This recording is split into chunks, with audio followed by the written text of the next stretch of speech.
As experiences go, flying above an abandoned Paris couldn't be more different from sitting in a circle and hiding secrets from your neighbors, but there's a big common thread here.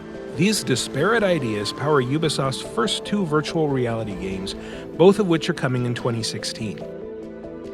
Eagle Flight is an unfettered adventure set in the skies above Paris, in which you'll see through the eyes of an eagle and dive through crumbling city streets in a mixture of open-world missions and multiplayer battles.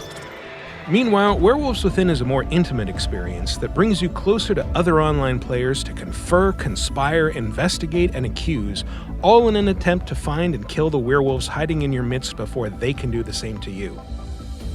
Eagle Flight was on display during the 2016 Game Developers Conference, where we spoke to programming team lead Vicky Ferguson to find out more. So Eagle Flight's a game where you fly as an eagle over Paris 50 years after humans have disappeared.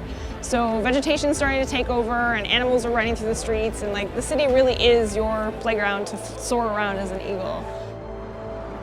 Embracing the ability of VR to render immersive worlds, Eagle Flight creates palpable sensations of height and speed as you explore its overgrown cityscape and try to outswoop and outscreech other players in competitive matches. Even for someone with a lifelong fear of heights, Eagle Flight makes its altitudes dazzling rather than dizzying, and a big part of this is down to the controls, which let you steer through the air just by tilting your head to look where you want to go.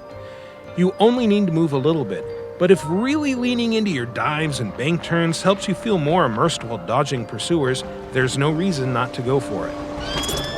So we actually just overheard this one guy, his friend said, how do you feel? And he said, I feel like an eagle. And I think that's the perfect reaction. That's exactly what we're going for, because you're not just playing an eagle on screen, you're actually feel like you're there and able to move through the streets. What is it like to work on VR at Ubisoft in particular? It's awesome. We started off with a really simple prototype that we showed at E3 last year, and it looks a lot better now. It's a lot more polished, and we can sort of rely on that Ubisoft experience to bring that AAA polished feel to a game that started with only a couple people sort of prototyping and figuring stuff out. Werewolves Within offers a more stationary experience in which you sit on a council with other players and try to figure out who among you is a killer in disguise. Using voice chat and a system of gestures, Werewolves Within makes it feel like you're sitting in a room full of cartoon villagers, although the real meat of the experience is in discussion and deduction. Using special powers to reveal the roles and secrets of the other villagers, your goal is to talk it out and vote to eliminate the player you think is a werewolf, or, if you're a werewolf, to lie as convincingly as possible and hopefully frame someone else. Roles are randomly reassigned at the start of each round, so you have one chance to get it right. Eliminate the wrong player and the werewolves win. That's just the beginning of what Ubisoft has planned for the virtual reality space. To see what's next, keep your eyes on Ubiblog.